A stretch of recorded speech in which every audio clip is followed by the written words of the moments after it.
NDA मतलब national defence academy.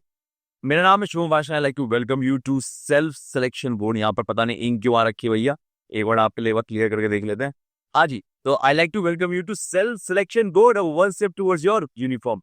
अब मैं आपकी मुलाकात कराना चाहूंगा पूरे के पूरे एनडीए प्रोसेस से। पहला प्रोसेस जो होता है वो होता है रिटन एग्जाम निकालना। रिटन एग्जाम के बाद आता है आपका एसएसबी का कॉल लेटर।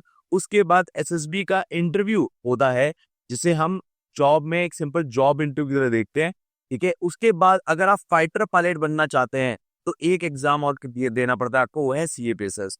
और उसके बाद होता है आपका मेडिकल। ठीक, और लास्ट में बनता है मेरिट लिस्ट। मेरिट लिस्ट क्या होती है? मेरिट लिस्ट मतलब वो फाइनल लिस्ट जिसमें ये लिखा होता है कि कौन लोग अकेडमी ज्वाइन करेंगे, कौन लोग एनडीए ज्वाइन करेंगे, इस बारे में लिखा होता है। चलिए अब देखिए भैया, मैं थोड़ा और डिटेल में चलता हूँ। और बहुत सारी चीजें मतलब हर स्टेज को, रिटन को, एसएसबी को, सीबीएसएस को, मेडिकल को, सबको मैं बहुत डिटेल में समझाऊंगा। चलिए पहली बात तो बता दूं, एनडीए साल में दो बार होता है, एक बार अप्रैल में होता है, एक बार सितंबर में होता है। अप्रैल में जो होता है वो होता है 4 महीने के गैप के बाद होता है। देखिए अप्रैल में एक बार एग्जाम होता है, फर्स्ट अटेम्प्ट होता है अप्रैल में, सेकंड होता है सितंबर में। ठीक है, तो अप्रैल से लेके सितंबर में आपको 4 महीने मिलते हैं तैयारी के लिए। वहीं अगर आप सितंबर में तैयारी करते हैं और अप्रैल में एग्जाम देते हैं तो आपको 6 महीने मिलते हैं। तो अभी आपके साथ कौन सा वाला केस है मेरी जान? अभी आपके पास केस है, आपके पास 4 महीने वाला, ये वाला केस है आपके पास। ठीक है ना? तो अभी 99% आप में से जो बच्चे हैं तैयार कर रहे हैं, वो मई के एंड में तैयारी करना शुरू कर रहे हैं। तो उनके पास 4 महीने भी नहीं बचे, उनके पास बचे हैं 3 महीने, 3 मंथ्स ओनली। ठीक है, अब 3 मंथ्स आपको बात समझनी पड़ेगी, इन्हें बहुत ढंग से इस्तेमाल करना पड़ेगा। क्या कहना चाह रहा हूँ मैं, देखो आप मई में जब तैयारी करोगे ना, तो इस वीडियो को देखने के बाद आपको लगेगा कि यार मुझे सब समझ में आ गया है, सारी बुक्स समझ में आ गई हैं। ठीक है ना, सारी स्ट्रैटेजी मुझे समझ में आ गई है, क्या पढ़ना है क्या नहीं पढ़ना है सब समझ में आ जाएगा। ठीक, मई में आपको कोई दिक्कत महसूस नहीं होगी, जून में भी आपको कोई दिक्कत नहीं होगी, बहुत खुशी खुशी से पढ़ लोगे। जुलाई में आते ही आपको प्रेशर महसूस हो लेगा, सिलेबस खत्म नहीं हो रहा। मैं ईमानदारी से बताऊं, आप खुद कहोगे यार सिलेबस खत्म नहीं हो रहा, समझ नहीं आ रहा कैसे होगा। अगस्त में आके बहुत प्रेशर महसूस होगा कि ये भी पढ़ा है, ये भी पढ़ा है, वो भी पढ़ा है। और सितंबर में आते आते आपको लग सकता है कि मेरी जान निकल गई, शायद ये वाला अटेम्प्ट मेरा नहीं था, अगला अटेम्प्ट मैं दे दूंगा। ठीक है, तो भैया प्लीज ध्यान रखो कि आपको ना इस चीज को समझना पड़ेगा कि हम कोई मतलब सोच के देखो ना, हर बंदे को 3 से लेके 4 महीने ही मिल रहे हैं एग्जाम को निकालने के लिए। मिलने के नहीं मिल रहे हैं, आज उसे 3 से 4 महीने मिल रहे हैं। तो अगर हर बंदे को 3 से 4 महीने मिल रहे हैं, तो वो क्या कर रहा है, वो अगर उसे एग्जाम निकालना है, अगर उसे एग्जाम निकालना है, तो वो हर हाल में क्या पढ़ेगा? मोस्ट इंपॉर्टेंट टॉपिक पहले पढ़ेगा। क्या पढ़ेगा? मोस्ट इंपॉर्टेंट टॉपिक वो सबसे पहले पढ़ेगा। ठीक, अगर वो मोस्ट इंपॉर्टेंट टॉपिक सबसे पहले नहीं पढ़ रहा, तो उसके सिलेक्शन के चांस ना के बराबर है। तो पहला पहला आपका सवाल क्या है कि मोस्ट इंपॉर्टेंट टॉपिक आपको पहले पढ़ना है। दूसरी बात, आपको ना ह्यूमन साइकोलॉजी की एक बात समझनी पड़ेगी जो कि बड़ी इंपॉर्टेंट है। इसको हम कहते हैं पार्किंसन लॉ। पार्किंसन लॉ क्या कहता है? मान लीजिए आपको तैयारी करने के लिए, एनडीए की तैयारी करने के लिए 2 साल दिए गए, तो आप क्या उतनी मेहनत से, उतनी जान लगा के पढ़ाई करोगे? या 2 साल है, हो जाएगी, धीरे धीरे भी पढ़ूंगा तो भी हो जाएगी। अब मैंने कहा एनडीए में सिर्फ 3 महीने है, तो तैयारी हो जाएगी? हाँ, अब भी तैयारी हो जाएगी। अगर आप इस सिचुएशन को लाइफ एंड डेथ समझ के करो कि मेरी जिंदगी मौत का सवाल है, मुझे एनडीए निकालना ही निकालना है, तो कम समय में ही आपकी तैयारी हो जाती है। बात समझ आ रही है? तो ये पार्किंसन लॉ कहता है कि कोई भी काम जो 2 साल में हो सकता है, वो 3 महीने में भी हो सकता है, पर शर्त यह है कि वो लाइफ और डेथ का रीजन बना हुआ हो तब। रूल नंबर 1, आई होप मेरी बात समझ में आ गई होगी। रूल नंबर 2, आपको ये बात समझना पड़ेगा कि इंडियन आर्मी एक टेक्निक का इस्तेमाल करती है कोई भी गोल अचीव करने का, उसका नाम है स्मार्ट टेक्निक। क्या नाम है उसका? Smart technique. हर इंडियन आर्मी की कोई भी यूनिट हो, कोई भी, सब यूज करते हैं। अब स्मार्ट टेक्निक कहती है क्या है? स्मार्ट टेक्निक कहती है पहले गोल डिसाइड करो, तो वो तो सबसे आसान स्टेप है, कोई भी डिसाइड कर लेगा। सर मुझे एनडी निकालना है, गोल डिसाइड हो गया। दूसरा स्टेप होता है कि यार डेडलाइन डिफाइन करता। ठीक है, कि भैया मैं इस तारीख को ये काम खत्म करूंगा। अब 90% लोग, 75% लोग इस डेडलाइन को मैच नहीं कर पाते। ठीक, अब उसका कारण क्या होता है? क्योंकि जो तीसरा वाला स्टेप होता है, ये हर कोई चढ़ नहीं पाता। तीसरा स्टेप ये कहता है कि वो ये मान लेते हैं कि अगर मुझे 30 जून तक सिलेबस खत्म करना है, तो वो करते हैं कि मैं 16 घंटे पढ़ाई करूंगा। ऐसी ऐसी बातें करते हैं। अब मेरी आपसे सिंपल सवाल है, कोई भी बंदा डे वन से ही 16 घंटे कैसे पढ़ाई कर सकता है? 16 घंटे पढ़ाई करना is not practically possible from day one, ठीक है ना? तो ये जो अनरियलिस्टिक एक्सपेक्टेशन अपने से लगा लेते हैं ना, वो दिक्कत होती है। तो अब उसको क्या करना होता है, लॉजिकल करना होता है, ठीक है ना? कि भैया मैं लॉजिकली पढ़ाई करूंगा और जो लॉजिकली अटेनेबल है वो करने की कोशिश करूंगा, दूसरों को कॉपी नहीं करूंगा। क्योंकि ऐसा होता है इस जर्नी में, अगर मान लो आपने कोई सीनियर आपको मिला और उस सीनियर ने कहा कि जी फलाना बुक बहुत अच्छी है, तो आप फलाना बुक लगाने मतलब लेकर आने में पूरी जान लगा दोगे, और जब तक वो बुक आ नहीं जाएगी तब तक आपके मन को चैन नहीं मिलेगा। हो सकता है वो किताब आप कभी पढ़ो ही ना, बात समझ में आ रही है? कभी भी वो किताब ना पढ़ो, पर जब तक वो बुक नहीं आएगी तब तक आप उसको मंगाने में पूरी जान लगा दोगे, ठीक है ना? या भैया फलाना यूट्यूब चैनल है, मैं वहां से पढ़ूंगा, मतलब अभी तक आपको सारा सिलेबस पता लग गया था, बुक्स पता लग गई थी, जो रिलेवेंट टॉपिक्स हैं वो भी पता लग गए थे। सडनली पता नहीं क्या हो गया, अब मैं वहां से यूट्यूब से पढ़ूंगा, क्योंकि भैया कई सारे बच्चे ना वो कह रहे हैं कि वो बहुत अच्छा है, एकदम से टेक्निक बदल दिया। तो भैया हाँ, तो सोचो, तुम जो कर रहे हो वो तुम्हारा सपना है या तुम किसी की कॉपी कर रहे हो? समझ लो, कॉपी नहीं करना। तो ये 4 टेक्निक्स होती हैं जिन पे हमें ध्यान रखना होता है, ठीक है ना? तो प्लीज मेक श्योर कि आप इसी फॉर्मेट में आगे बढ़ो। अगर आप यहाँ तक पहुंच गए तो गोल को अचीव करना भैया बहुत ही ज्यादा सिंपल हो जाता है, ठीक है ना? पहली स्पेसिफिकली गोल डिफाइन करो। आप कोई भी चीज जो कर रहे हो उसको एक डेडलाइन दो, और उस डेडलाइन को करने के लिए कोई अनरियलिस्टिक थिंग मत बोलो कि भैया अनरियलिस्टिक बोल रही हूँ मैं 16 घंटे पढ़ाई करूंगा, होती है नहीं 16 घंटे। और लास्ट, दूसरों को, क्योंकि बहुत ज्यादा आप कोई गोल डिसाइड किया होता है या तो इमोशंस आ जाते हैं, तो इमोशंस को हावी मत होने दो और दूसरों की कॉपी मत करो। दूसरे क्या कर रहे हैं, अपने पे फोकस करो। मैं बता रहा हूँ, जिस दिन तुम्हारा होगा ना एनडीए में सिलेक्शन होगा, अगर तुम्हारे नसीब में लिखा है और तुम मेहनती आदमी हो तो एनडीए मिलेगा। बट इन बातों को ध्यान में रखो, ये बिल्कुल हो सकता है, ठीक है ना? लास्ट स्टेप आपको ध्यान रखना होता है कि टाइम टेबल पे स्टिक रहना होता है, ठीक है?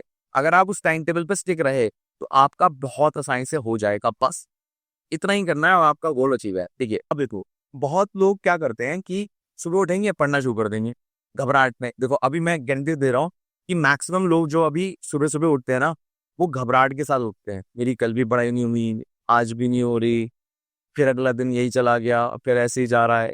देखो, आपको अगर से ठीक करना है तो पहले तो आपने ये वाला स्टेप लिया, रूल नंबर 2, ठीक है? रूल नंबर 2 के बाद आपको टू डू लिस्ट बनानी है। अब नॉर्मली लोग अपनी अगर टू डू लिस्ट बनाते हैं तो उसमें 6-7 चीजें आ जाती हैं। कितनी? 6-7 चीजें।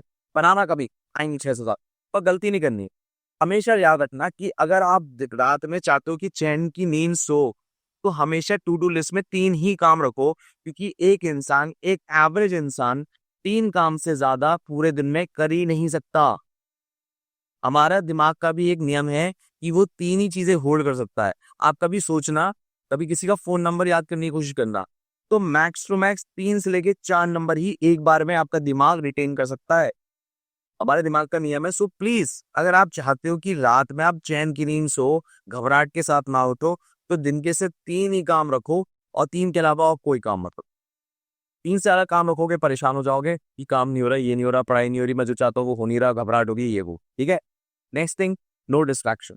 देखो अगर आप पहले 3 रूल 1 2 3 चाहते हो 100% हो, तो आपको बात करना पड़ेगा आपकी जिंदगी में mobile phone, social media, pornography और नेटफ्लिक्स जैसी चीजें, नेटफ्लिक्स या मूवीज, ये चीजों को आपको अलविदा करना ही पड़ेगा।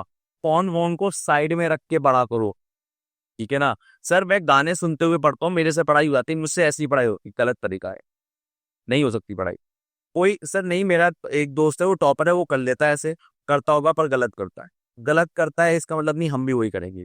चोरी करके भी पैसे कमाए जाते हैं, तो चोरी करना क्या हमारे घर वालों ने सिखाया है? 1000 बार बोला होगा ना, चोरी नहीं करनी, चोरी नहीं करनी, चोरी नहीं करनी। क्यों क्यों बोला है? क्योंकि वो सही तरीका नहीं है पैसे कमाने का।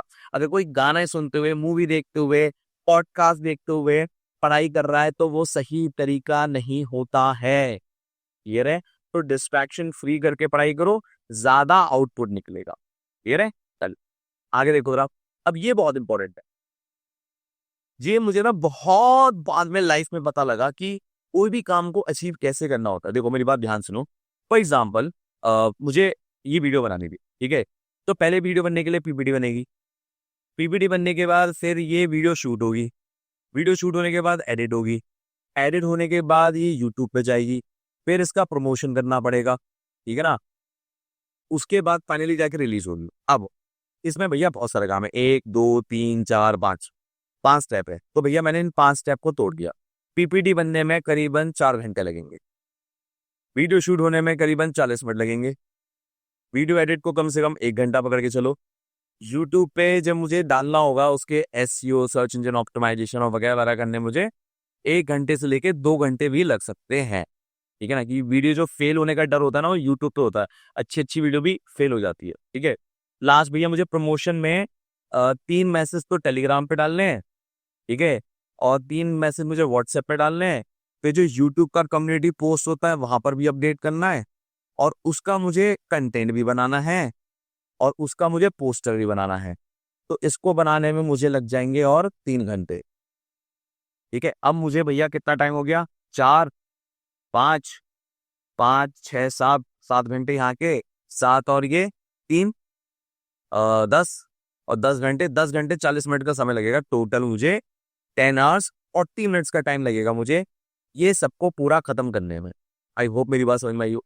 अब भैया पोमोडोरो टेक्निक क्या कहती है कि जो भी आपको काम करना है, जो भी काम आपको करना है उसमें आप टोटल पहले वर्क डिसाइड कर लो कि भैया 10 घंटे 40 मिनट लगेंगे, ठीक। अब उसको ऐसे डिवाइड कर दो कि कोई भी काम करोगे आप फोकस रह के 25 मिनट लगातार करोगे, मतलब नो मोबाइल फोन, ठीक है ना, no pornography, no movies, no Netflix, और चुपचाप आप 25 मिनट बैठ के लगातार काम करोगे, 5 मिनट का फिर ब्रेक लोगे, ठीक है। ये वाली साइकिल आप 4 बार करोगे। अब देखो 4 बार का अगर मतलब लोगे, 4 × 25 करोगे तो भैया 60 मिनट हुए, ठीक है ना। 60 मिनट मैंने काम किया, 60 मिनट के बाद मैं एक लंबा ब्रेक लूंगा करीबन 30 मिनट का, और ऐसे करके काम खत्म करूंगा। तो सोच के देखो, मेरी ये जो वीडियो आप अभी देख रहे हो ना, वो ऐसी नहीं है कि तुरंत बन गई, उसको 3-4 दिन लगे, 3-4 दिन लगे, और उसको मैंने प्लान किया कि मेरा कितना टाइम जाएगा, इतना टाइम लगेगा एक नई पीपीटी बनाने, सब मैंने पूरा प्लान किया, और उसके अकॉर्डिंग मैं लगातार काम करता रहा, लगातार लगातार, और मैंने पूरा ही डिसाइड कर लिया कि मुझे कितना ताकत, पूरी एनर्जी सब लगानी पड़ेगी। तो पोमोडोरो टेक्निक ये करती है कि पहले प्लान कर लो कितना समय लगेगा, उसको 25 मिनट से डिवाइड कर लो, ठीक है। 25 मिनट के बाद जब आप 4 बार 25 मिनट लगातार काम कर लो, 25 25 25 25 मिनट, उसके बाद एक लॉन्ग ब्रेक लो करीबन 1 घंटे का, और उसके बाद फिर काम करना शुरू। ऐसे काम होता है आज तक।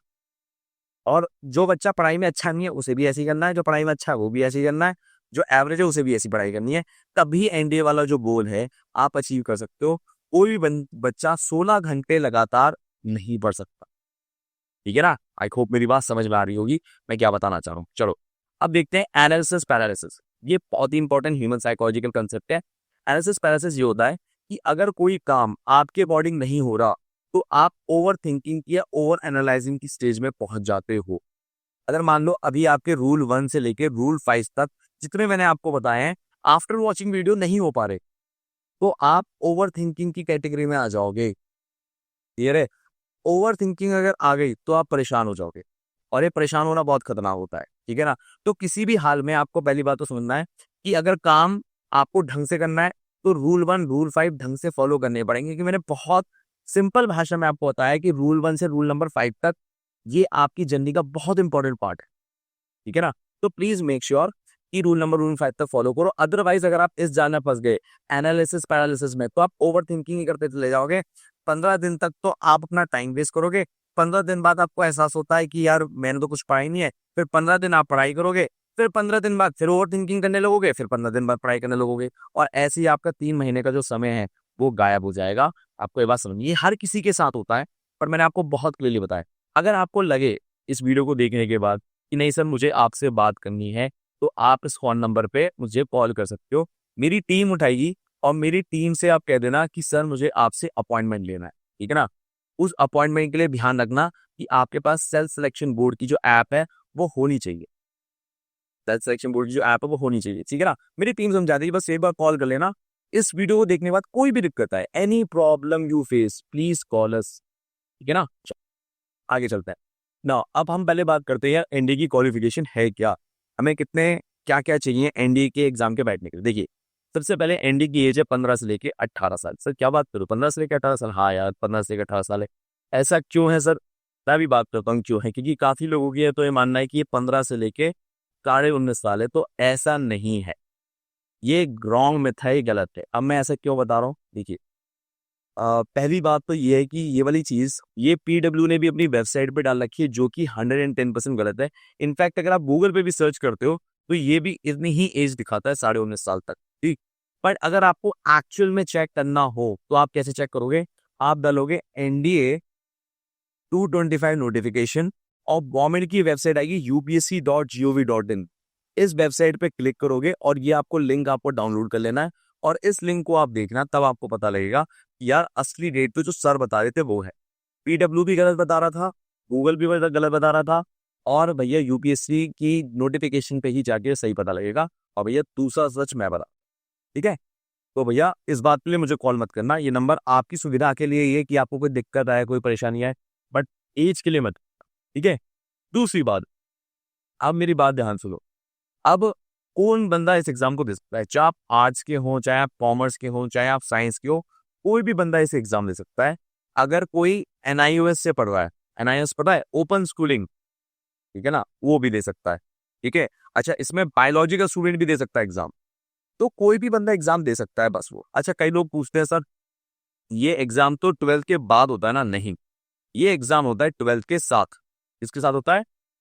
12th के साथ होता है ये एग्जाम। नाउ अब क्योंकि एग्जाम 12th के साथ होता है, तो आप जो पहला एग्जाम देंगे वो देंगे आप सितंबर में, जो आपका होने वाला है ये।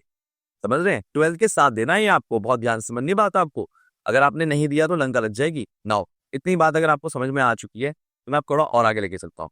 अब इस वीडियो के अंदर आपको सारा कुछ बता रहा हूँ, मैं सिलेबस बता रहा हूँ, स्ट्रैटेजी कंप्लीट बताऊंगा, कैसे करनी है पूरी तैयारी, इंपॉर्टेंट टॉपिक्स कौन से हैं याद रखना। ये पूरे का पूरा अगर एग्जाम निकालना है तो मोस्ट इंपॉर्टेंट टॉपिक ये करने की 3 मंथ्स के अंदर 100% तैयारी नहीं कर सकते आप, पूरा सिलेबस कंप्लीट नहीं कर सकते, आपको इंपॉर्टेंट टॉपिक से ही शुरुआत करनी है। नेक्स्ट मैं ये भी बताऊंगा कि कौन से वो यूट्यूब चैनल है जहां से आप फ्री में पढ़ के भी सीख सकते हो। लास्ट में मैं आपको बुक्स भी बताऊंगा, ऐसा नहीं है कि बुक्स नहीं बताऊंगा, खाली यूट्यूब चैनल बताऊंगा, दोनों बताऊंगा।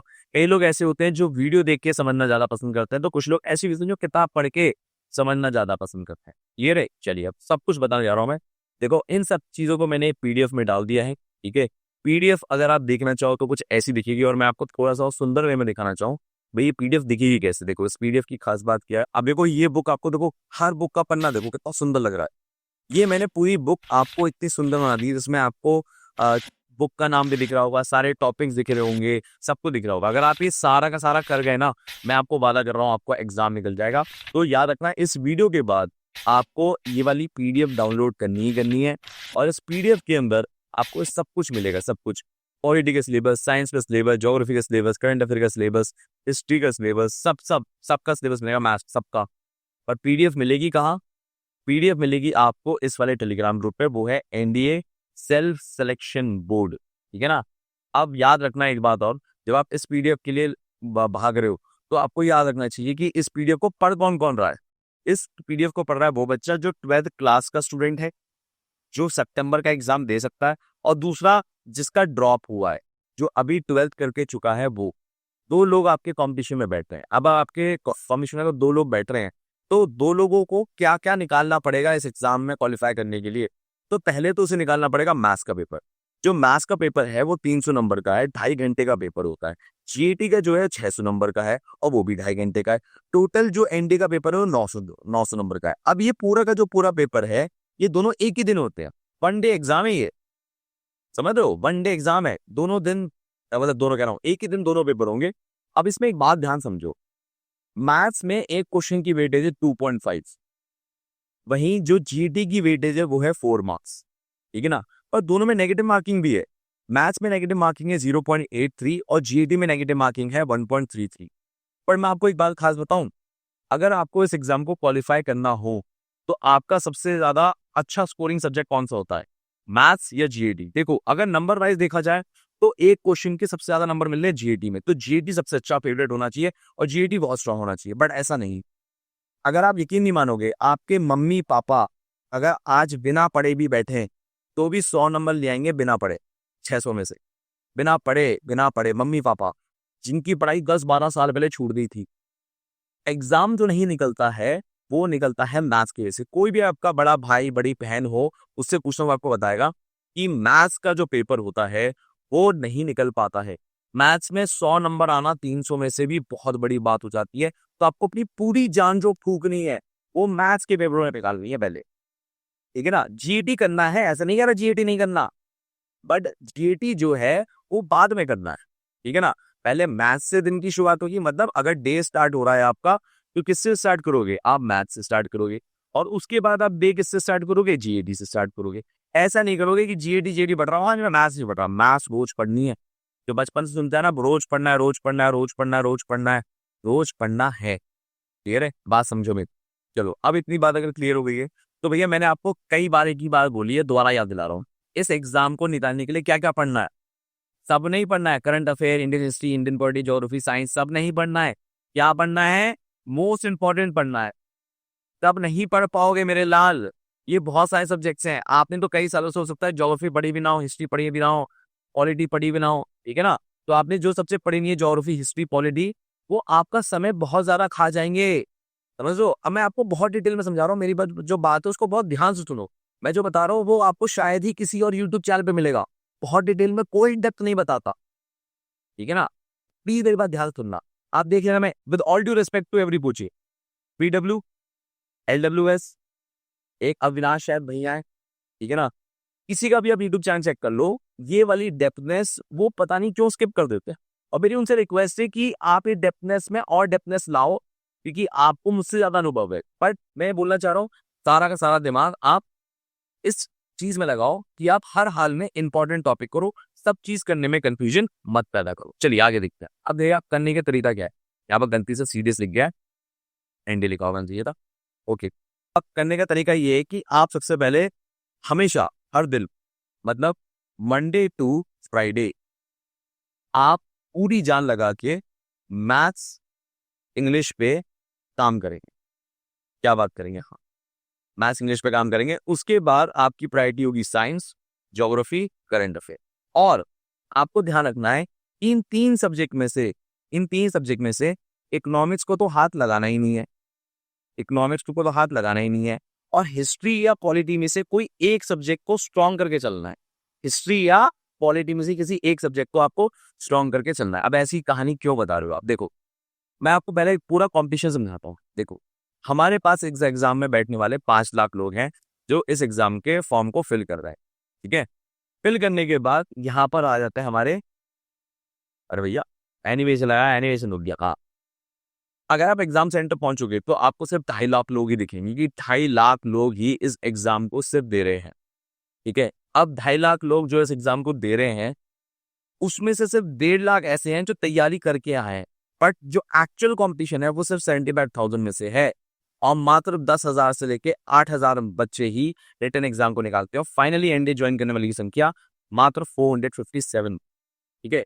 अब उनमें से 90% बच्चे जो सिलेक्ट हो रहे हैं वो इसी स्ट्रैटेजी को फॉलो करेंगे। 90 क्या, 110% इसी स्ट्रैटेजी को फॉलो करेंगे, चाहे उन्होंने मेरी वीडियो देखी हो चाहे उन्होंने नहीं देखी हो, ठीक है। हो सकता है उनके बड़े भैया दीदी ने बता दिया हो, बट वो इसी स्ट्रैटेजी को फॉलो करते हैं। अब कैसे और क्यों कर रहे हो जरा समझो इस बात। देखो सबसे पहली बात, एनडी की जो कट ऑफ होती है, ठीक है ना, कि अगर एनडी एग्जाम निकालना है तो नंबर कितने चाहिए, वो ऑन एवरेज चाहिए 350 के आसपास, 350 प्लस नहीं। देखो ये सभी एग्जाम की कट ऑफ है, सभी के सभी एग्जाम की कट ऑफ है। उस कट ऑफ में 350 के आसपास ही आपको नंबर दिखेंगे। अभी शायद रिसेंटली एनडीए 2 क्या पता है, वो निकली थी, कट ऑफ निकली लास्ट, एनडी 224 की निकली शायद, ठीक है ना।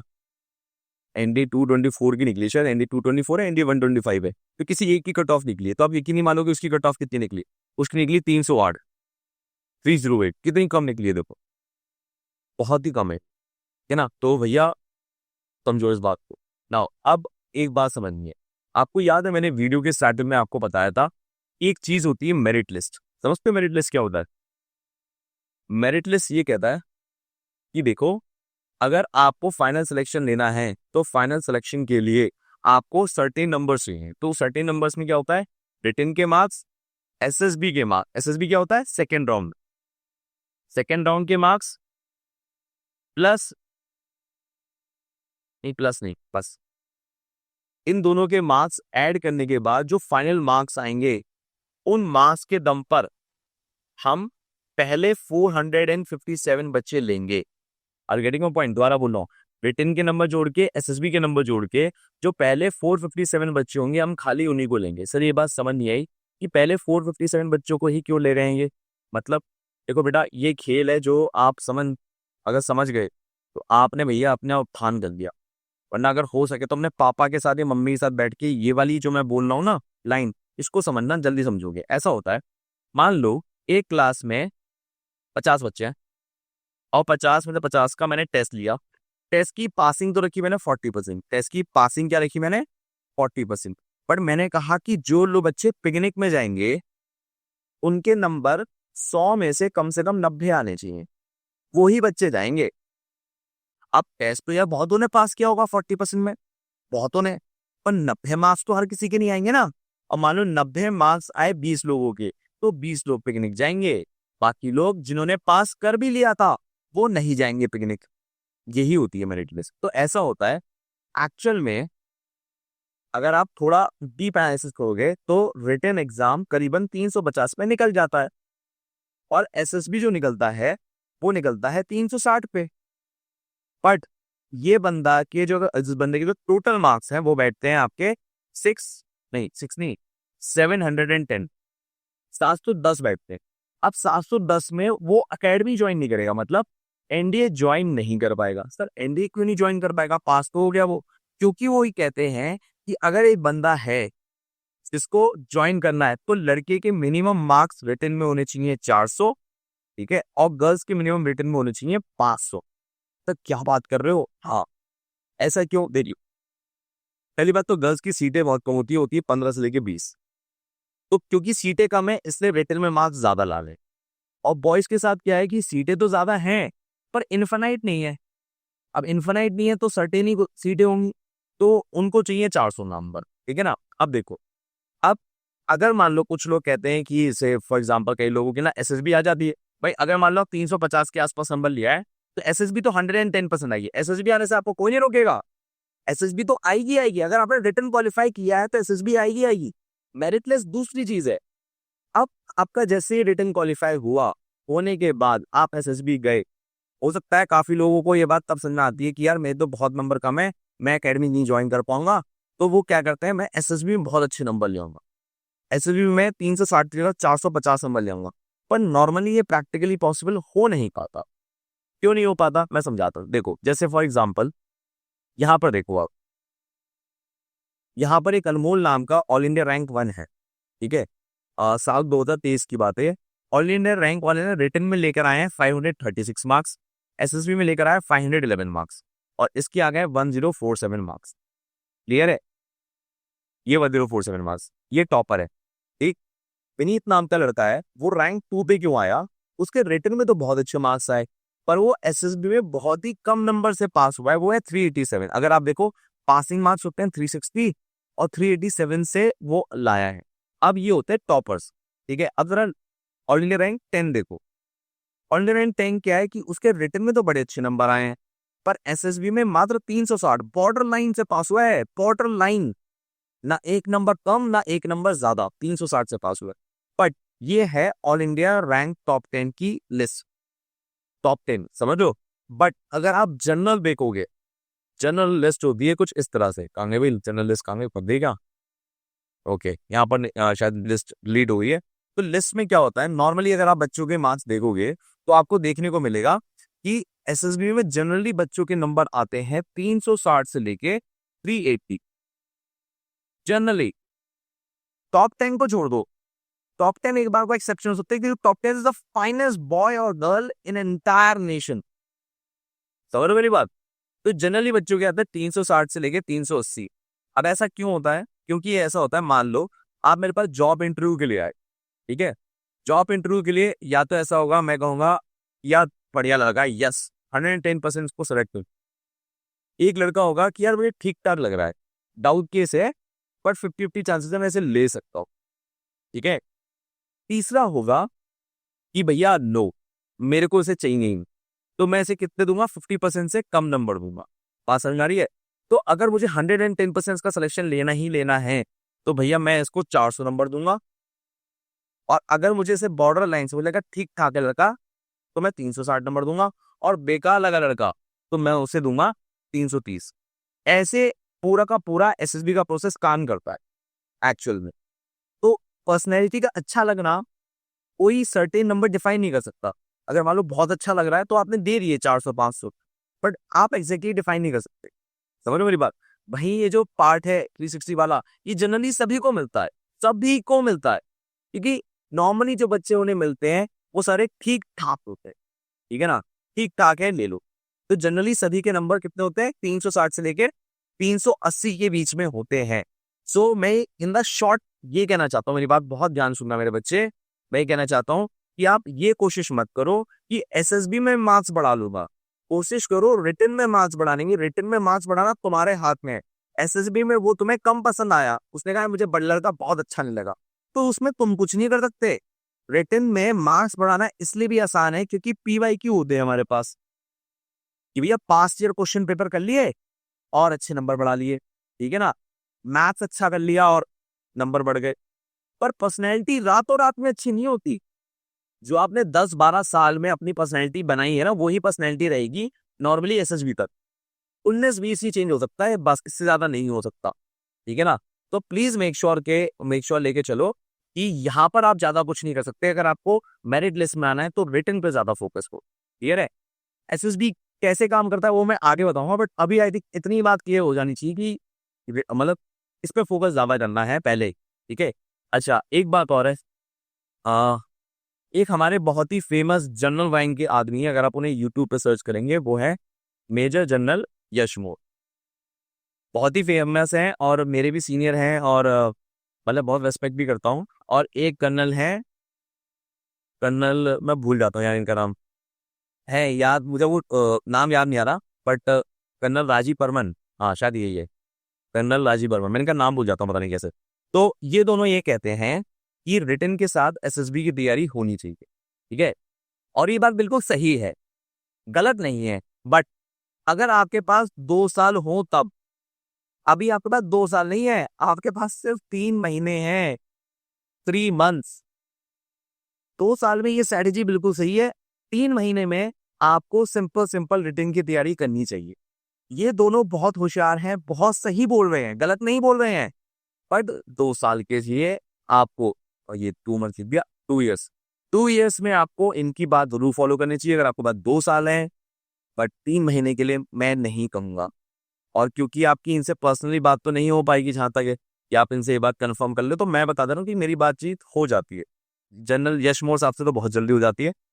बट आप समझो मेरी बात, मैं क्या कहना क्या चाह रहा हूँ, ठीक है ना।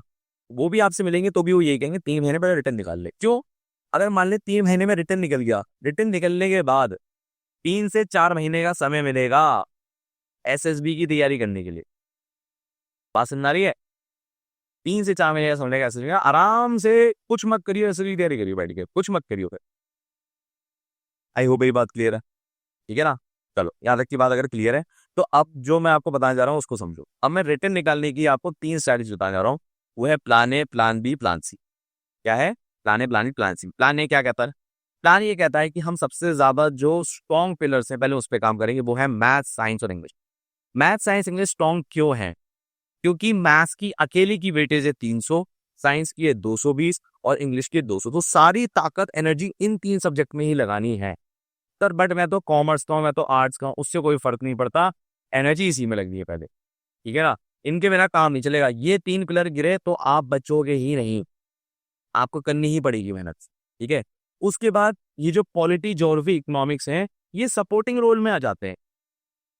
इनका इतना वेटेज नहीं है कि मतलब वो खार देगा पेपर, नहीं। इसलिए आर्ट्स वाले कम सुनने को मिलते हैं एग्जाम निकालने के लिए, ठीक है ना। आप अगर आर्ट्स वाले इस बात को ठान ले कि नहीं यार कोई बात नहीं है, मैं साइंस सीख लूंगा, कोई बड़ी बात नहीं है, तो काम हो जाएगा। फिर तो मतलब समझो कि वो तो मतलब चेरी ऑन द टॉप है। आर्ट्स उसे आती आती है, साइंस उसने सीख ली, उससे बड़ा भगवान तो कोई है ही। बट बहुत कम बच्चे होते हैं ऐसे, बहुत रेयर, मैंने नहीं देखे आज। अगली चीज देखिए भैया, अच्छा देखो ये वो सीट है, देखो मैं दिखा था, ये है वो, देखो बताओ। अब मैं सोचा था मैंने लीड हो गया, पर एक्चुअली पेज यहाँ पर लगा हुआ है। देखो मेरिट लिस्ट मैं तुम्हें बता दिया था, रिटन मार्क्स और एसएसबी मार्क्स को मिला के होते हैं, ठीक है। अब रिटन के मार्क्स बहुत वेरिएशन में होते हैं, आप बढ़ा सकते हो, रिटन के मार्क्स आप बढ़ा भी सकते हो, घटा भी सकते हो, ये आपकी ताकत में होता है। एसएसबी में नहीं होता, क्यों नहीं होता देखो, मैंने आपको बताया था टॉप 10 रैंकर्स होते हैं, उनके मार्क्स में ऊपर नीचे आपको दिख जाएगा, क्योंकि वो देश के बेस्ट टॉप 10 है। बट अगर आप बॉटम ऑफ द लिस्ट लो, तो बॉटम ऑफ लिस्ट कुछ ऐसी दिखती है। देखो रिटन के मार्क्स भी सेम है, लगभग सबके सेम है, और देखो एसएसबी के मार्क्स भी लगभग सबके सेम है। अब ये अगर इनमें से आधे से ज्यादा लोग एकेडमी ज्वाइन नहीं कर रहे, हाँ इनमें से नहीं कर रहा, मतलब ऑल इंडिया रैंक 690 आई है, एग्जाम निकल चुका है, रिकमेंड हो चुका है, सिलेक्टेड है, मिठाई भी बट चुकी होगी घर में, पर ये ज्वाइन नहीं कर रहा, क्योंकि जो इसका टोटल है वो 780 नहीं आ रहा। जिसका भी टोटल 780 से कम आता है उसकी गारंटी है वो ज्वाइन नहीं करेगा। 780 से ऊपर ऊपर ही नंबर चाहिए, और अगर इस बच्चे को अपना नाम उसमें चाहिए होता, तो अगर 302 की जगह 400 नंबर लिया था, तो ये काफी ज्यादा चांसेस थे कि इसका नाम आ जाता, ठीक है ना। इसको 400 नहीं, इसको 450 चाहिए थे, क्योंकि इसके ना एसबी में कम नंबर बैठ रहा है। क्लियर है। टोटल आपको 780 मार्क्स लाने ही लाने हैं, बिना 780 मार्क्स लाए आपका बेड़ा पार नहीं होगा, ठीक है ना। तो कोशिश कीजिए, बीइंग अ बॉय आप 400 मार्क्स लाइए, और बीइंग अ गर्ल रिटन में आप 500 नंबर लाइए। ये बिल्कुल पॉसिबल है, बहुत बच्चों ने मेरे लाया है। आप मेरे यूट्यूब चैनल पे भी देखोगे तो आपको कई सिलेक्टेड बच्चे आपको दिखेंगे, और उनके नंबर आए हैं, आप भी ला सकते हो। बात समझ में आ रही है? चलो अब आते हैं कट ऑफ पे। देखो भाई कट ऑफ समझ रहा, बॉयज की कट ऑफ आती है 400, और गर्ल्स की कट ऑफ आती है 500, ठीक है। क्या बोल रहा हूँ मैं, कर 3 2 1 गो। तो अब आपको आई थिंक समझ में आ गया होगा कि बॉयज को मान के लेना चाहिए कि वो 400 नंबर लेकर आएंगे, और गर्ल्स को मान के लेकर चलना चाहिए कि वो 500 नंबर लेकर आएंगी। अगर वो ऐसे काम कर रही हैं तो भैया उनका बेड़ा पार है, वो दुनिया जीत लेंगी, ठीक है ना। अगर आप ये नहीं कर रहे हो एम, तो आप खुद होगे सब कुछ। नाउ नेक्स्ट थिंग, अब हम आते हैं जीएटी पे। देखो भाई जीएटी का सीन क्या है, आपको ये बात समझना पड़ेगा कि अगर आप ये जीएटी के अंदर 3 सब्जेक्ट कर लेते हो, इंग्लिश, साइंस, करंट अफेयर, याद है ना जीएटी सेकंड पेपर होता है, बताया था मैंने। अब भुलक्कड़ आदमी भूल जाते होगे। जीएटी क्या होता है, सेकंड पेपर होता है। इस सेकंड पेपर में अगर आप 120 160 नंबर, ये नंबर आप ले आते हो, जैसे अगर आप बॉय हो आप इतने नंबर ले आओ, 120, और अगर आप गर्ल हो आप 160 ले आओ, एंड बॉय हो तो 150, एंड गर्ल हो तो 180, इतने नंबर ले आओ, तो आपके नंबर का वेरिएशन रहेगा 300 से लेके 370 के बीच में, ठीक है ना। फिर ये हमारा होता है प्लान बी। क्या है मेरे लाल? Plan B. कहाँ से कहा था क्या प्लान बी? ये हमारा प्लान बी है। प्लान सी कहता है कि अगर तुम इस पे और काम कर लो तो 100 नंबर और आ जाएंगे, मतलब ज्योग्राफी पे काम कर लो और पॉलिटी पे काम कर लो तो 100 नंबर और आ जाएंगे। ये बात कहानी ये बोल रहा होता है। आई होप मेरी बात समझ में आ रही है, ठीक है ना। और गर्ल्स तो ये कांट बांध दे कि ज्योग्राफी पॉलिटी उन्हें पढ़नी है। एक बार बॉयज हो सकता है काम चोरी कर सकते हैं, पर किसी भी हालत में गर्ल्स नहीं कर सकती। गर्ल्स तो भैया लंका लग जाएगी। पर मैं सभी को कहूंगा ऐसे ही चलो, plan A, plan B and plan C, आप ऐसे ही काम करो। क्यों काम करो? देखो अगर मैं आपको थोड़ा इंडियन आर्मी की काम करने का तरीका बताऊं, for example they want to achieve XYZ goal, तो वो पहले प्लान ए बनाते हैं कि भैया हम प्लान ए के अकॉर्डिंग काम करेंगे और हम गोल को अचीव करेंगे। पर अगर उनका प्लान ए नहीं होता है, क्योंकि 99% नहीं होता है काम, ठीक है, किसी भी आर्मी की यूनिट का पहला प्लान ए काम नहीं करता, तो प्लान बी पे काम करते हैं। और प्लान बी पे भी नहीं काम होता है तो प्लान सी पे करते हैं। 99% आर्मी के जितने भी ऑपरेशन होते हैं वो प्लान सी के अकॉर्डिंग चलते हैं, क्योंकि पहले प्लान कोई ना कोई वजह से फेल हो ही जाते हैं, और ऐसी आपकी लाइफ भी होती है। बट आप लोग plan A, plan B, plan C नहीं बनाते हो। और मैं चाहता हूँ आप plan A, plan B, plan B, plan C पे ही काम करो। आई होप मेरी बात आपको समझ में आ गई होगी, ठीक है। अब थोड़ा डिटेल में चलते हैं। अब हमें पढ़ना क्या क्या, देखिए वैसे अगर मैं सिंपल भाषा में बोलूँ, अगर आपको साइंस करनी है, ठीक है ना, तो आपके पास क्लास 11 की फिजिक्स पढ़नी पड़ेगी, क्लास 9 10 की आपको केमिस्ट्री, एंड क्लास 9 10 की आपको बायोलॉजी। बट अगर आप आर्ट स्टूडेंट हो तो आप फिजिक्स के अंदर क्लास 10 की पढ़ लेना, ठीक है ना, क्लास 10 की आप पढ़ लेना। दूसरी बात ये मैं आपको कहूंगा कि आप जब पढ़ाई कर रहे हो तो प्लीज मेक श्योर करो कि कोई भी बच्चा ऐसा नहीं है सर फिजिक्स में तो न्यूमेरिकल है, न्यूमेरिकल मुझे समझ नहीं आते। बेटा समझने तो पड़ेगा, जो चीज नहीं आती वो करनी तो पड़ेगी। तुम क्या सोच रहे हो मतलब घर में आके देखा तुम्हें यूनिफॉर्म, कोई इतना आसान नहीं है भाई। बहुत ज्यादा मेहनत लगती है, ताकत लगती है, एनर्जी लगती है, तब जाके भैया वो सपना हकीकत में बनता है। और अगर आप मेहनत कर रहे हो तभी वो होगा कि आज नहीं तो कल यूनिफॉर्म आपके नसीब में लिखी होगी। ये बात तय है, ये फिक्स है, ये होता ही होता है। तो please make sure of one thing.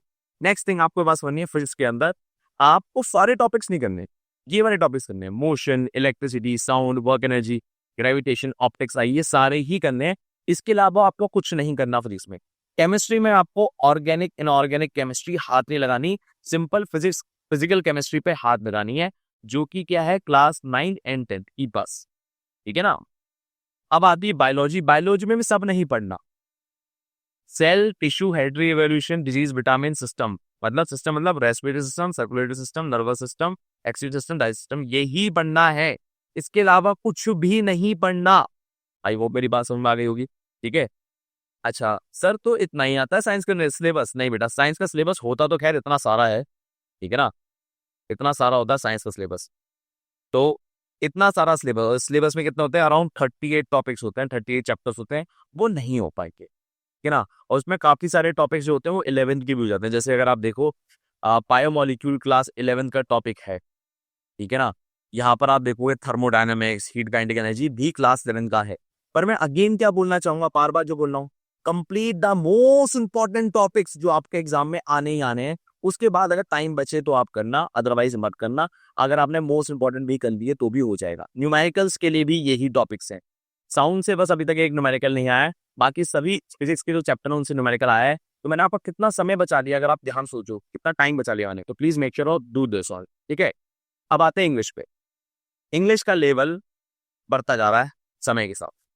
Last paper English का पूरा बदला हुआ आया था और बच्चे परेशान हो गए थे, बट पता नहीं कैसे, क्योंकि होता क्या है यार, XYZ यूट्यूब चैनल है, उसने कह दिया पहले के प्रीवियस ईयर पेपर में यही क्वेश्चन आए थे तो अब भी यही करने हैं। नहीं, आप जरा एग्जाम में वो जो सिलेबस दे रहे हैं सरकारी कागज में, वो क्या लिख के दे रहे हो समझो। वो ये कह रहे हैं क्वेश्चन पेपर इंग्लिश का इस तरह से डिजाइन होगा कि हम कैंडिडेट की अंग्रेजी की समझ देख सकें, वो शब्दों का इस्तेमाल कैसे कर रहा है हम ये देख सकें, और उस सिलेबस के अंदर हम ग्रामर के अंदर कुछ भी पूछ सकते हैं, ठीक है।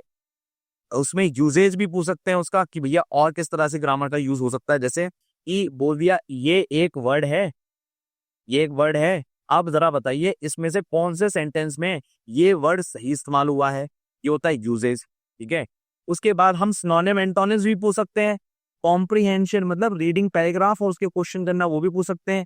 कोहेशन का मतलब होता है rearrangement of sentence and rearrangement of words भी पूछ सकते हैं, ठीक है ना। तो हम कायदे में कुछ भी पूछ सकते हैं और ये हमारा अधिकार है to check the candidate proficiency in English. तो सर इंग्लिश की तैयारी करनी कैसे? देखो भाई, पहली बात तो समझो कि एग्जाम का लेवल इंग्लिश का पेपर का कौन सा होता है। ये वो मीटर स्केल है जिसपे आपका इंग्लिश का लेवल होता है। देखो अगर मान लो, अगर हम ऐसी बात करें, यूपी बोर्ड का एक बच्चा जिसकी अंग्रेजी खराब है, उसकी होती है A1 लेवल। ये ABCD बोल देता है वो, और थोड़ा बहुत अंग्रेजी के शब्द जानता है, ट्रेन, बल्ब, ये सब। फिर जो ठीक ठाक होगा यूपी बोर्ड का बच्चा, वो A1 A2 लेवल का होता है, और B1 B2 लेवल का होता है CBSE बोर्ड का बच्चा, ठीक है, CBSE board English medium. C1 C2 level होता है NDA का लेवल। C1 C2 क्या होता है? NDA का लेवल, ठीक है ना। तो इस लेवल तक आपको लेकर आना पड़ेगा अपने आप को, तब जाके आप ये उम्मीद करो कि आपका एग्जाम निकलेगा, अदरवाइज नहीं, ठीक है। बात समझ में आ रही है? तो यहाँ पर देखो वर्ड क्या लिखा है, प्रोफिशिएंसी, अगर चेक करो ये क्या होता है, प्रोफिशिएंसी वर्ड। प्रोफिशिएंसी वर्ड का मतलब अगर आप चेक करो सर, प्रोफिशिएंसी वर्ड को आप दोबारा से चेक करोगे तो आप देखोगे कि आपके नोटिफिकेशन में भी ना एक वर्ड लिखा हुआ है प्रोफिशिएंसी, ठीक है ना, कैंडिडेट की प्रोफिशिएंसी। तो वो C2 लेवल तक पहुंच जाते हैं और बहुत गंदा पहुंचते हैं भाई, मैं तुम्हें क्या बताऊं, ठीक है ना। अब जैसे फॉर एग्जांपल अगर आप ये वर्ड्स आए थे आपके, साइनोश्योर, क्वेवल, रेट्रोग्रेशन, इम्प्रेस, टर्जिट, आप चैट GPT है ना, AI से पूछना ये सारे वर्ड किस लेवल के हैं। ये हैं C1 C2 लेवल के, C1 C2 लेवल के ही वर्ड हैं ये, और देख के किसी का भी माथा घूम सकता है, ठीक है। अब आपके मन में एक और सवाल आएगा, सर C1 C2 लेवल ये डिसाइड किसने किया है? ये करा है कैम्ब्रिज यूनिवर्सिटी ने। कैम्ब्रिज यूनिवर्सिटी बताती है कि C1 C2 लेवल कौन सा होता है। C1 C2 लेवल वो लेवल होता है जिसमें हम उन शब्दों को सीखते हैं जो हम नॉर्मल दिन में दिनचर्या में इस्तेमाल नहीं करते। जो B1 लेवल होता है, ठीक है ना, जो B1 लेवल होता है वो होता है डेली लाइफ का। जो डेली लाइफ में आप शब्दों का इस्तेमाल करते हैं उसमें वो वोकैबुलरी की हो जाते हैं। C1 C2 में आते हैं जो आप डेली लाइफ में शब्दों का इस्तेमाल नहीं करते वो आते हैं। अब जरा मेरी बात एक और बात समझ लो, जब हम B1 B2 की बात कर रहे हैं तो एक्चुअल में देखो ये CBSE बोर्ड वाला पढ़ता है। वो पढ़ता कैसा है, हम अंग्रेजी पढ़ते हैं ये वाली, we had a very happy holiday, हमारा बहुत अच्छा बहुत हैप्पी हॉलीडेज आ रहा था, ठीक है ना। और इन अ नाइस लिटिल विलेज, कहा गया एक छोटे से गांव में गया जो कि सराउंडेड था ब्यूटीफुल माउंटेन, बहुत ही सुंदर माउंटेन से वो सराउंडेड था ना। अब C1 C2 लेवल क्या होता है, we had a blissful happy holiday, इसने वेरी की जगह क्या कर दिया, ब्लिसफुल। और एक और वर्ड बताऊं, प्रोफाउंड। प्रोफाउंड भी एक वर्ड होता है जो कि ब्लिसफुल की जगह आ सकता है, ठीक है ना। अब नाइस की जगह इसने क्या कर दिया, पिक्चर्स क्यू।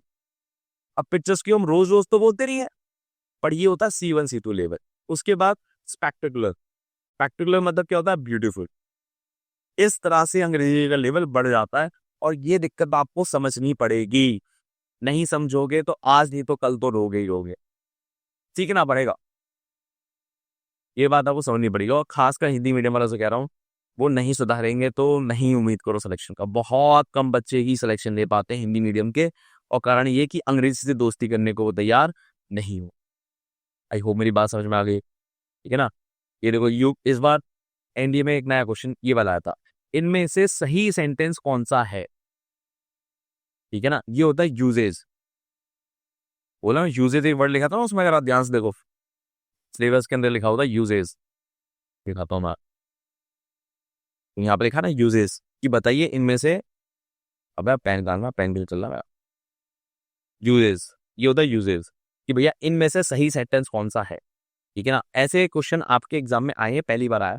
और यकीन है मैं आपको एक बात बता दूं, यूपीएससी भी गलती कर देता है, इसमें सही आंसर डी भी नहीं है और उसने डी पे ही टिक करा है यूपीएससी ने। अब उसमें यूपीएससी से गलती हो गई है, बट मैं कहना ये चाहता हूँ कि आप लेवल समझो यार एग्जाम का, ठीक है ना। कि इतना लेवल गंदा है कि कभी कभार यूपीएससी भी गलत हो जाता है अपने आंसर बताने में, और आप उस पर काम नहीं करोगे तो एग्जाम नहीं निकलेगा, ठीक है ना। चलो, ये है कंफ्यूजिंग वर्ड्स जो आपके एग्जाम में आते हैं, ठीक है। ये है कि ये शब्द इस्तेमाल कर दिया है अंडरलाइन, इसकी जगह कौन सा वर्ड आ सकता है, इसकी जगह कौन सा वर्ड आ सकता है, तो खतरनाक वर्ड है भैया। और अब ये पता कैसे लगता है, देखो फॉर एग्जाम्पल एक चीज थी, रीअरेंजमेंट ऑफ सेंटेंस।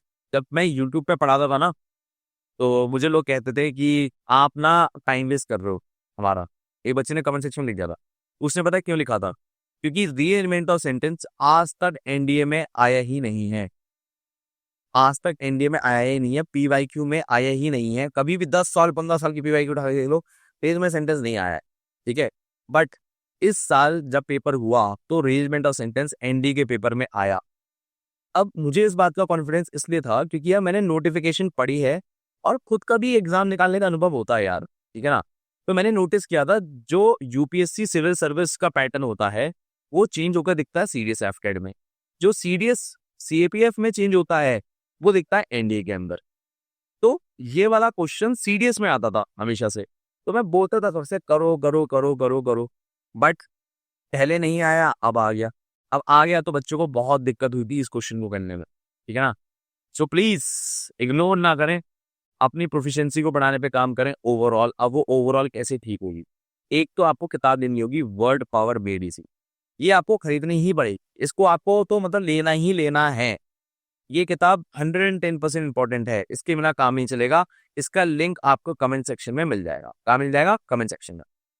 ये जो दो किताबें हैं ये आप खरीद सकते हो अमेजोन से, पर मुझे नहीं लगता है कि आप खरीद पाओगे क्योंकि इसकी कीमत 1500 रुपये एक किताब की, ठीक है। तो 3000 की तो किताबें आ गई। तो इसकी मैं पीडीएफ डाल दूंगा, वो भी आपको कहाँ मिलेगी, टेलीग्राम ग्रुप पे मिलेगी। टेलीग्राम ग्रुप ज्वाइन करना पड़ेगा, ठीक है ना, please make sure. Next thing आपको बात समझनी पड़ेगी कि टेलीग्राम का हमारा जो नाम है वो है एनडीए सेल्फ सिलेक्शन बोर्ड, और उसे ढूंढने की जगह ना प्लीज लिंक से क्लिक कर लेना, ढूंढ के मिल नहीं पाता, पता नहीं क्या चक्कर है, प्लीज, ठीक है।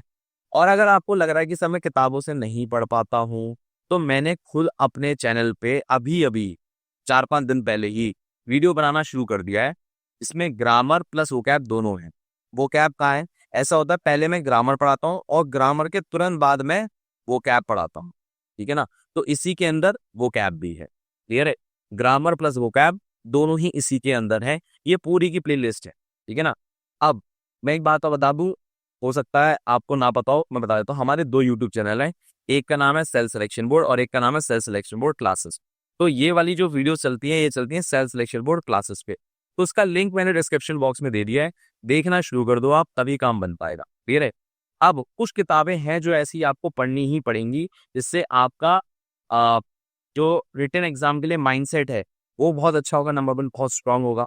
एक स्ट्रांग माइंडसेट चाहिए होता है। प्लस आपकी इंग्लिश बहुत अच्छी हो जाएगी for the comprehension and rearrangement of sentences. ठीक है ना? हम लोग क्या करते हैं, क्वेश्चंस की प्रैक्टिस करते हैं, बट जब तक अंग्रेजी पढ़ने में ही नहीं आ रही, समझ ही नहीं आ रही, तो फिर काम कैसे चलेगा? तो पहला है विन योर इनर बैटल। ये किताब खरीदनी है। टेरिस फॉरेक्स की है, मात्र 100 पेज की किताब है। दूसरी किताब आपको पढ़नी है प्रैक्टिसिंग माइंड। ये भी 100 पेज की किताब है और ये भी आपको पढ़नी है। और इसको आपको पढ़ने में मात्र 1 वीक लगना चाहिए। और इसको भी पढ़ने में आपको 1 वीक लगना चाहिए। क्लियर है? इसे पढ़ने में आपको 1 महीना लग सकता है। ये है रिलेंटलेस। ठीक है? अब ये किताबें क्यों पढ़नी है? क्योंकि ये आपका कॉम्प्रीहेंशन और अरेंजमेंट ऑफ सेंटेंस ठीक कर देंगी और ये बहुत टफ होती चली जाती है धीरे धीरे। सबसे आसान लेवल है ये, फिर ये और फिर ये B1 B2 मैंने लिख दिया है, बट ये C1 C2 तक पहुंच जाता है आराम से। बहुत प्यारी किताब है।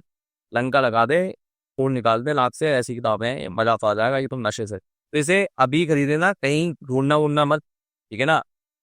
जो मैंने लिंक दिया उसी से क्लिक करना। ठीक है ना? Please make sure of it, क्योंकि जो इसका लेटेस्ट वर्जन है ना, वो ज्यादा इंपॉर्टेंट है। इसकी पायरेटेड भी आजकल अमेजोन पे बिकती हैं। अब क्यों बिकती हैं भगवान जाने, मुझे नहीं पता। पर जो उसके लेटेस्ट वर्जन होते हैं, ये किताब बहुत फ्रिक्वेंटली अपडेट होती है। ये दोनों तो बहुत जल्दी अपडेट होती हैं। ये दोनों खासकर, ये बहुत अच्छी किताबें हैं, बहुत अपडेट होती रहती है। तो प्लीज मेक श्योर कि आप ये किताबें लो और पढ़ो। 100 पेजेस की हैं, एक एक हफ्ते में खत्म हो जाएंगी। ठीक है ना? बहुत मजा आएगा। आप मुझे खुद कहोगे अगर पढ़ने में मजा आया ना, तो इस नंबर पे कॉल करके बताना जरूर। ये सब आपकी सलाह जो दी ना, अब मैं काम आई। चलिए। सो इंग्लिश का पेपर हर साल चेंज होगा और अब आपको समझ में आ गया हो क्यों होगा। ठीक है ना? और मैंने आपको बता दिया, ये यूट्यूब चैनल है मेरा जिसपे मैं कराता हूँ। उस यूट्यूब चैनल पे मैं करंट अफेयर भी कराता हूँ। ये देखो, इतनी सुंदर सुंदर कार्टून फॉर्म में मैं करंट अफेयर आपको कराता हूँ। और ये करंट अफेयर कराने के बाद उसका क्विज लेता हूँ। क्विज लेने के बाद मैं फिर टेस्ट भी देता हूँ, ऑनलाइन टेस्ट। Online test 2। ठीक है ना? इसी यूट्यूब चैनल पे देता हूँ। इसकी PDF भी दूंगा, सब दूंगा। ठीक है ना? तो प्लीज मेक श्योर इस पे काम करो। और ऐसे ही हम मैथ्स भी पढ़ाते हैं। ठीक है? अब मैथ्स पहले समझ लो, मैथ्स में आता क्या क्या है। अब तुम मुझसे पढ़ना चाहो ना पढ़ना चाहो, बात की बात है। पर समझ लो पहले कि मैथ्स की इंपॉर्टेंस क्या, कैसे कैसे होगी। देखो, जो मैथ्स का पूरा सिलेबस है, वो डिवाइडेड है स्टैटिस्टिक्स, ट्रिग्नोमेट्री, ज्योमेट्री, कैलकुलस में और अलजेब्रा। अब कई लोग क्या करते हैं कि अगर थोड़ा सा गूगल पे सर्च करें, तो सबसे ज्यादा वेटेज कैलकुलस की दिखती है, वो दिखती है 33%। ठीक है? ये बात सही है। बट मैं ये चाहता हूं कि आप किसी भी हालत में इस 33% के अंदर इंटीग्रेशन को हाथ ना लगाएं। अगर आप क्लास 12 के ड्रॉपर हैं, क्या कह रहा हूं मैं, अगर आप क्लास 12 के ड्रॉपर हैं, किसी भी हाल में आप मैं एक मिनट दोबारा करेक्ट बोलूं, शायद मैं गलत बोल गया। अगर आप क्लास 12 में हैं, अगर आप क्लास 12 में हैं, तो प्लीज आप इंटीग्रेशन को हाथ ना लगाएं NDA के लिए। अगर आप ड्रॉपर बच्चे हैं, जो पहले से इंटीग्रेशन पढ़ चुका है, वो ही इंटीग्रेशन को करे, अदरवाइज ना करे। आप बाकी चीजें कीजिए, जैसे आप डिफरेंशिएशन कीजिए। ठीक है ना? लिमिट्स कीजिए, एप्लीकेशन ऑफ डेरिवेटिव कीजिए, यहां से उठाइए। आप कैलकुलस का 25 से लेके 27% उठाइए, इंटीग्रेशन को मत उठाइए। ठीक है ना? इंटीग्रेशन को करने में 3 महीने लगते हैं और 3 महीने तो है ही हमारे पास पूरे। तो भैया नहीं हो पाएगा। ठीक है ना? इस बात को आपको समझना पड़ेगा। आई होप मेरी बात समझ में आ रही है। ठीक है? दूसरी बात, अब जरा हम इसको देखें रहा, ये मैं थोड़ा छोटा कर दूं क्या, हो जाएगा छोटा? और छोटा नहीं हो रहा यार ये, कोई बात। यहाँ पर देखो, ऐसा होता है कि जो क्लास 11 का सिलेबस है, इस सिलेबस के अंदर अगर आप ध्यान से देखो तो मैं चाहता हूँ कि आप ये टॉपिक्स कर लो, ये वाले दिख रहे होंगे आपको अच्छे से। मैं चाहता हूँ सेट्स करो, रिलेशन फंक्शन करो, ट्रिग्नोमेट्री करो, ये बहुत इंपॉर्टेंट है क्लास 11 से। कॉम्प्लेक्स नंबर करो, ये बहुत इंपॉर्टेंट है। Sequence series, all limits and derivative and statistics. ये भैया स्टैटिस्टिक्स तो गलती से छोड़ मत देना, स्टैटिस्टिक्स फिर ज्यादा आसान चैप्टर है नहीं, ठीक है। और अगर आपको ज्योमेट्री समझ में आती है तो आप प्लीज ये जरूर करें ज्योमेट्री, ठीक है ना, बहुत आसान होती है। और कुछ बच्चों को नहीं आती समझ में, क्या कर सकता है, ठीक है ना। क्लास 12 के अंदर आप ये करें, relation function, first trigonometry, matrices determinant, continuity differentiability, application of derivative, ये निपटाएं, ठीक है। इसके बाद application of integration, differential equation, vector algebra. तो देखो मैंने आपके कितने सारे चैप्टर तो छुड़वा दिए, ठीक है ना। अगर मैं नहीं छुड़वाऊंगा तो आपकी लंका लग जाएगी, आप सारा खत्म नहीं कर पाओगे, क्लियर है। और देखो मैंने आपसे क्या कहा था, इंटीग्रेशन में कितने सारे चैप्टर्स, देखो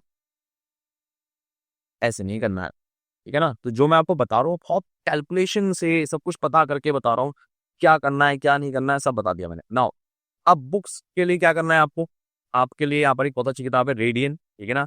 इसका भी ये किसने लिखी है, जहां तक मैं ये जानता हूँ, ये जो RS अग्रवाल थे ना, उनके बेटे हैं शायद ये, ठीक है। तो सर RS अग्रवाल यही किताब की यूज करनी है, पाथ फाइंडर है शायद, मैं पाथ फाइंडर आपने खरीद भी ली होगी, पाथ फाइंडर या RS अग्रवाल या कोई और किताब क्यों नहीं यूज करनी। देखो मैंने जब ये किताब देखी तो मुझे बहुत अच्छी लगी, मुझे इसके प्रमोशन का 1 रुपया भी नहीं मिल रहा, रेडियन देता भी नहीं और मुझे मिल भी नहीं रहा, ठीक। बट अगर आप ये किताब लेके देखोगे तो आपको ना मजा आ जाएगा। जो मैं बोल रहा हूँ इस किताब की खास बात क्या है, ये लेवल 1 से लेता है, मतलब ये मानता है कि तुम्हें कुछ भी नहीं आता और लेवल 2 तक लेके जाएगा, कि भैया एग्जाम लेवल तक लेके जाएगा और आपको इससे क्वेश्चन दिखेंगे। वहीं पाथ फाइंडर को मैं थोड़ा आउटडेटेड मानता हूँ क्योंकि काफी सालों से उन्होंने अपडेट नहीं किया है। RS अग्रवाल भी अपडेट नहीं करी गई है, क्यों नहीं करी गई है मुझे नहीं पता है। मैं पाथ फाइंडर को कई बार बता भी चुका हूँ इस वीडियो के थ्रू, और अगर वो मेरी बात सुन रहे हैं तो आपकी बुक ओवरऑल बहुत अच्छी है, बट एज अ मैथ्स उसमें प्लीज अपडेट कीजिए। अगर आप अपडेट करेंगे तो किताब सालों साल मतलब चलती रहेगी, प्लीज। और RS अग्रवाल शायद अब है नहीं, मुझे जहां तक पता है, with all due respect him, शायद वो है नहीं अब इस दुनिया में। तो वो चल रही थी किताब, ऐसे चली रही है, यही कारण है अपडेट नहीं हुई है, ठीक है ना। तो इसलिए आप रेडियन की ये वाली किताब लो, बहुत अच्छी किताब है ये, मुझे बहुत पसंद आई पर्सनली, तो आपको फायदा मिलेगा, ठीक है। चलो अगर मान लो आपको पढ़ने में कि सर ये तो ठीक है, किताब पढ़ के अगर निकल रहे होता तो हम कब का निकाल लिया होता, तो हमने यार खुद भी यूट्यूब चैनल बना दिया है। इसमें एक सर है सुमेश जैन, वो आपको मैथ्स पढ़ाएंगे एकदम फ्री, पूरा का पूरा सिलेबस कवर करके रखेंगे, ठीक है ना। बस आपको सेल्फ सिलेक्शन बोर्ड क्लासेस नाम की यूट्यूब चैनल को सब्सक्राइब कर लेना है, ठीक है ना, सब्सक्राइब कर लेना है। और आपको यहाँ पर रात को रोज रात 9 बजे प्रेजेंट होना है।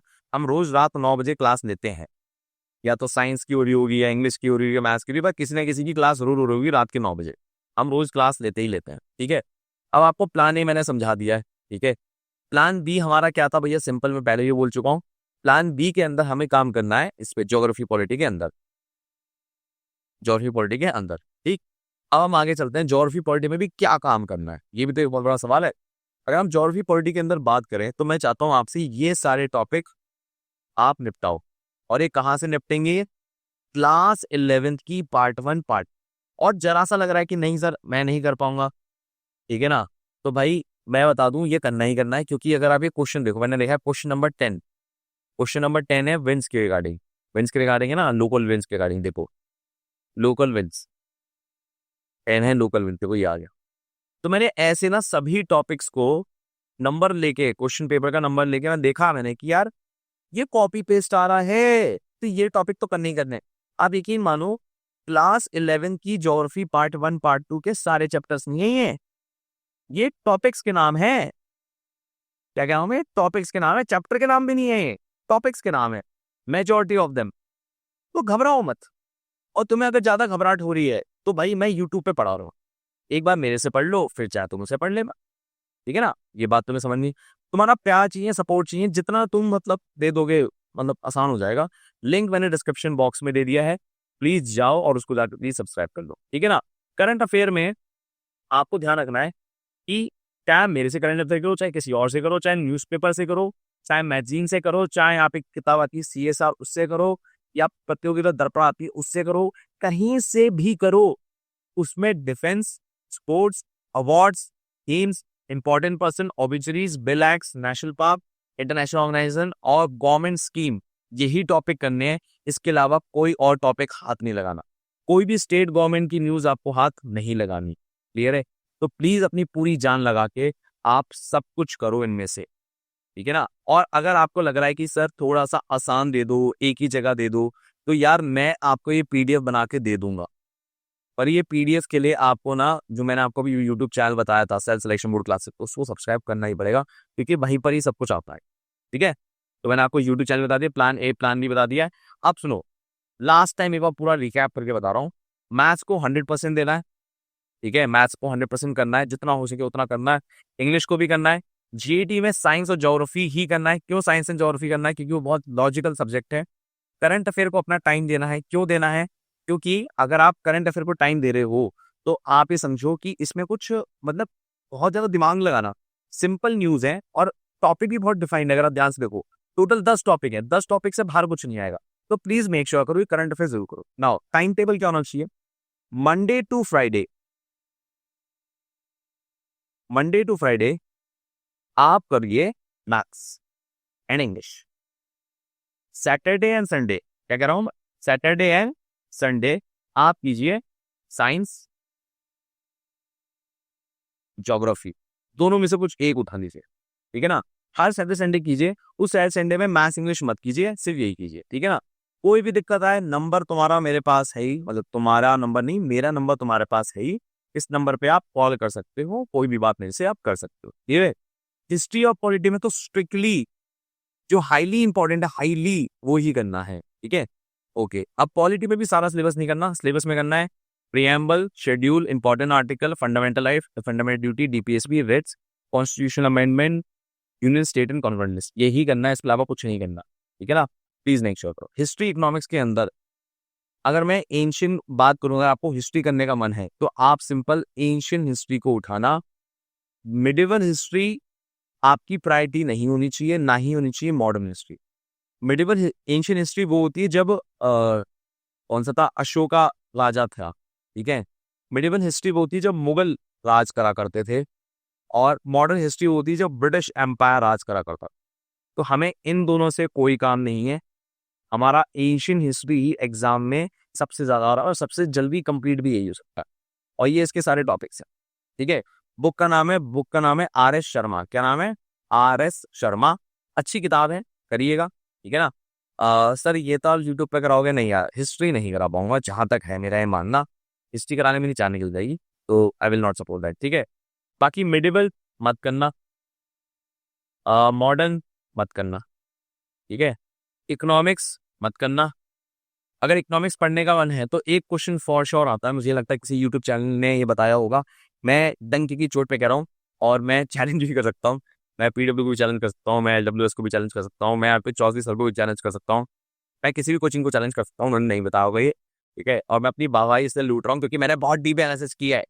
5 ईयर प्लान है, 5 ईयर प्लान से एक क्वेश्चन हर साल देखने को मिलता ही है, ठीक है ना? अगर इन लोगों ने बता रखा हो ना, तो प्लीज कमेंट सेक्शन में जरूर डालना, प्लीज प्लीज प्लीज, क्योंकि मैं देखना चाहता हूँ, क्योंकि मैंने आज तक देखा नहीं है। क्योंकि जब आप देखते हो तो आपको सारे अपने कॉम्पिटिटर्स का पता होता है, and it's a very healthy relation with them. ऐसा नहीं है कि मैं उन्हें कुछ एक्यूज कर रहा हूँ और डीविंग कर रहा हूँ, बट मैं उन्हें देखता हूँ, मेरी देखते होंगे वीडियो, सो ये चलता रहता है, ठीक है? ये है, बढ़िया है, मस्त है, मतलब हेल्दी कॉम्पिटिशन है, तो इट्स परफेक्टली फाइन। और प्लीज प्लीज प्लीज प्लीज, जो मैं बताता हूँ ऐसे ही करते जाओ, ठीक है? तो मैंने आपको रिटर्न एग्जाम के बारे में सब कुछ बता दिया है, मैंने आपको मेरिट लिस्ट के बारे में सब कुछ बता दिया है, और आपको समझ में आ गया होगा। 1 घंटा 5 मिनट की वीडियो हो चुकी है, तो मैं ये सारी जो चीज़ें हैं, SSB, CBSS, मेडिकल एग्जाम, एक वीडियो में कवर नहीं कर सकता। इसके लिए मैंने अलग से एक वीडियो बनाई है इस पूरे SSB प्रोसेस को समझाने के लिए। 2 वीडियो हैं। पहली वीडियो का नाम है 5 डे SSB प्रोसेस। ये वीडियो आपको देखनी है, बहुत ही मज़ेदार है। आप मतलब सोते हुए, खाते हुए कुछ भी देख सकते हो, इतना टेंशन नहीं चाहिए होगा जितना अभी ये टेंशन चाहिए होगा। पहले ये वीडियो देखनी है, उसके बाद आपको ये देखना है ये वाली video, truth behind SSB rejection. ये बहुत कमाल की वीडियो है। पहली वाली वीडियो पे तो ऑलरेडी 1.5 मिलियन व्यूज आ चुके हैं, जो दूसरी वाली वीडियो है उस पर अभी आए नहीं है, ठीक है ना, उस पर लाने की जिम्मेदारी है तुम्हारी। और ये वीडियो कमाल की, ये वीडियो ऐसी है जिसमें एक भी नेगेटिव कमेंट नहीं है, एक भी नेगेटिव कमेंट नहीं है। सबका मानना यह है कि मजा आ गया, एक वीडियो लाओ, तो प्लीज गो एंड वॉच, ठीक है। अब मैं आपके लिए बस एक लास्ट में एक चीज और बताना चाहूंगा। आप में से जो लोगों को लग रहा हो कि सर क्या मैं आपसे नहीं पढ़ सकता, आपने इतनी बुक्स बता दी, सब कुछ बता दिया, यूट्यूब चैनल दी, क्या मैं आपसे ही सारे सब्जेक्ट्स नहीं पढ़ सकता, कि मैं आपसे मैथ्स भी पढ़ लूँ, इंग्लिश भी पढ़ लूँ, हिस्ट्री भी पढ़ लूँ, सब आपसे नहीं पढ़ सकता। तो मैं उनके लिए चीजें बता दे रहा हूँ, बाकी लोग आपकी इच्छा है आप कहीं से भी पढ़ें, ठीक है। सबसे पहली बात, जब मैं आपको पढ़ाऊंगा ना, तो ये जो सिलेबस जो आपको इतना बड़ा लग रहा है उतना बड़ा नहीं लगेगा। आपका मॉक टेस्ट आपको देना ही देना है, पर वो मॉक टेस्ट आपको कॉन्फिडेंस बढ़ाएगा, ठीक है ना। आपको ध्यान रखना होगा कि आप यूनिफॉर्म पहनने के लिए बने हो, आज नहीं तो कल यूनिफॉर्म आपकी है और वो होगी। मैं जब आपको पढ़ाऊंगा तो मैं इस बात की 100% क्लैरिटी लेके चलूंगा कि आप मुझसे पर्सनली बात कर पाओ। अभी तो आप मुझे वीडियो पे देख रहे हो, मैं आपको गारंटी दे रहा हूँ कि आप मुझसे पर्सनली मिलोगे भी, ठीक है ना, पर्सनली मिलोगे, मतलब आपकी मेरे साथ हर हफ्ते बात होगी। और मान लो इमरजेंसी में आपको लग रहा है कि नहीं सर मुझे आपसे बात ही करनी है, मैं बहुत परेशान हूँ, तो आप मुझे डायरेक्टली कॉल कर सकते हो, मेरा नंबर आपको मिल जाएगा, ठीक। 21,000 क्वेश्चन की प्रैक्टिस मैं कराऊंगा, एनसीईआरटी बहुत सिंपल भाषा में आपको करा दूंगा। बट मैं एक बात बता दूं, जैसे पीडब्ल्यू या कोई भी और कोचिंग LWS लाइव क्लासेस कराती है, मैं लाइव क्लासेस नहीं कराता हूँ। क्यों नहीं कराता हूँ? क्योंकि मैं बच्चों से पर्सनली बात बहुत करता हूँ, तो मैंने पहले से रिकॉर्डेड कर रखी है और मैं लाइव डाउट सेशन ले लेता हूँ। और मेरे डाउट सेशन होते कैसे हैं? प्राइवेट ट्यूशन की तरह। प्राइवेट ट्यूशन की मतलब आपने मुझे बोला सर मुझे डाउट आ रहा है, मैंने कहा ठीक है आ जाओ। प्राइवेट ट्यूशन की तरह हम आपसे पहले बात करेंगे गूगल मीट पे और तमीज में आपको हर चीज सिखाएंगे कि भाई ऐसे है, कोई बात नहीं, कंसेप्ट नहीं है, ये ऐसे होगा, कोई दिक्कत आई हम पर्सनली प्राइवेट ट्यूशन पे आपको बात करेंगे गूगल मीट पे और एकदम क्लियर कर देंगे, ठीक है ना। ये पूरा तरीका है, त्रिशूल बैच है ये, ठीक है।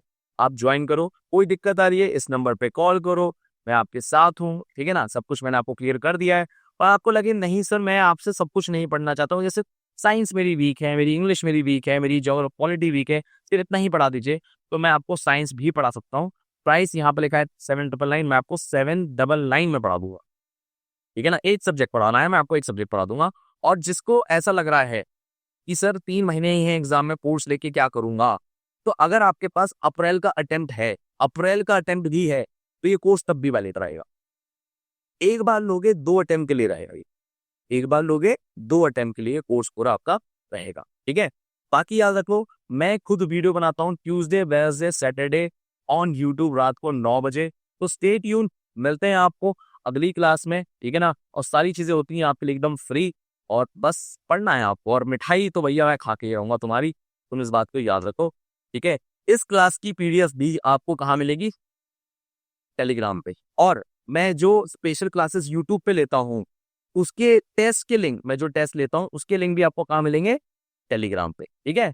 सो टेलीग्राम का लिंक कमेंट सेक्शन में भी पड़ा हुआ है, टेलीग्राम का लिंक डिस्क्रिप्शन बॉक्स में भी पड़ा हुआ है, जाओ जाके देखो और आपको मिलेगा, ठीक है। समरी ऑफ द वीडियो करनी जरूरी है, वैसे मैं बोलते बोलते थक गया हूँ, समरी कर दे रहा हूँ यार। मैं तुम्हें पहले रिटन एग्जाम के बारे में समझाया, रिटन एग्जाम में मैंने कहा मोस्ट इंपॉर्टेंट टॉपिक पहले आपको खत्म करने हैं, उसके बाद मैंने आपको बताया कि हमारा प्लान बी और प्लान सी का क्या काम है, ठीक है। फिर लास्ट आपको मैंने बताया या ध्यान रखो, मेरिट लिस्ट में आने के लिए एक बच्चे को क्या करना है, बॉय को लेकर आने 400 नंबर और गर्ल को लेकर आने हैं 500 नंबर। ये ले आया वो तो काम बन जाएगा, उसका एग्जाम निकल जाएगा। That's it, thank you so much. और मैं विश कर रहा हूं कि मैं आपको यूनिफॉर्म में देखूं और यूनिफॉर्म में आपकी फोटो मैं खींचूं, ठीक है ना। तो मेरे फोन में भी फोटो रहेगी, एक फोटो आपके फोन में भी रहेगी, और उस दिन के लिए मैं बहुत बहुत इंतजार कर रहा हूँ। मैं लेता हूँ आपसे विदा, जय Hind, take care, bye bye, मिलते हैं आपसे ये वीडियो। मैं उनको रोज सोचता हूँ, मैं उनको रोज सोचता हूँ, वो है अंतिम पगों के निशान।